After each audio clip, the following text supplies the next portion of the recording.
skunk noises or whatever was coming out of there is done because that was annoying. Okay, so how many people in the room have a tattoo or really, really, really, really wanted one at one point? That is disappointing. Okay. Seriously, that is disappointing. I guess I was had just finished high school, and I got it in my head that I really wanted a tattoo because I was 18. And my parents were, of course, against it because, tattoos are of the devil. And so I waited and waited because I wanted them to pay for college, and they did. And then I got out of college, and I moved in with this lovely lady over there, Christine, one of my best friends. And we were talking about tattoos, and she's like, yeah, we should do it. I'm like, okay. They involve needles. I don't know if you knew that, but they do. So the day came, I guess it was June 10th, 2008, a couple of days after my 24th birthday. We got ourselves to the tattoo shop. We had picked it out. We scoped out all of the tattoo shops in the area. We even knew who to ask for because we did our homework. This guy's going to be wielding a needle over our bodies. So, we wanted to make sure he knew what he was doing. So we get there, and I think we made an appointment. I'm going to stop looking at her for confirmation because that's kind of like a prop, maybe. Notes, that's notes. So we get there, and we ask for Ryan. Ryan at Extreme Ink in Westchester. If you decide that you want a tattoo, that is where to go. He will hook you up. So I'm not a tattoo girl. I'm not really a piercing girl. I'm not any of these things, but I wanted this tattoo, and I had been searching.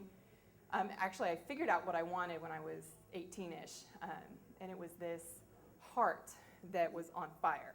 I know it sounds a little cliche, but one of the things that I feel like is my personality is that I am always on. There's a line in an Antje Dufkat song that goes, "You were looking for a tea light, but I will always be a forest fire." And that's how I feel. Like, it's funny, but it's also really true. Like, I'm nothing, I'm not 2D. I'm 3D, 4D, any D I want to be. Okay. Not double D, that's different. So we get to the tattoo shop, and the guy's name's Ryan.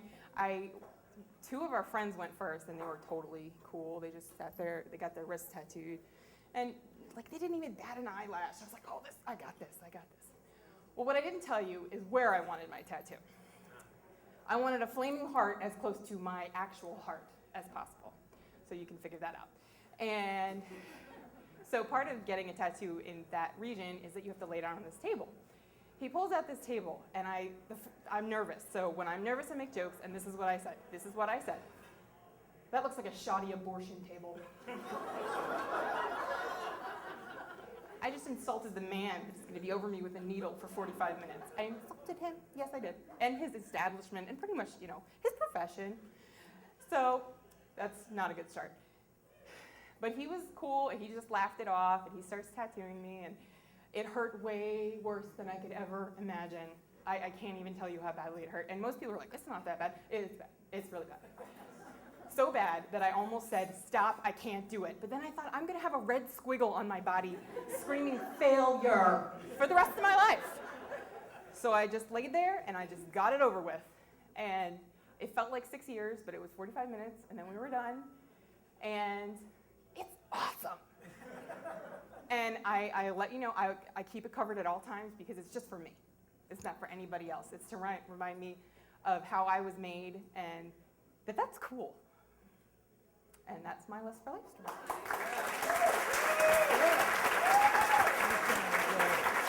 story.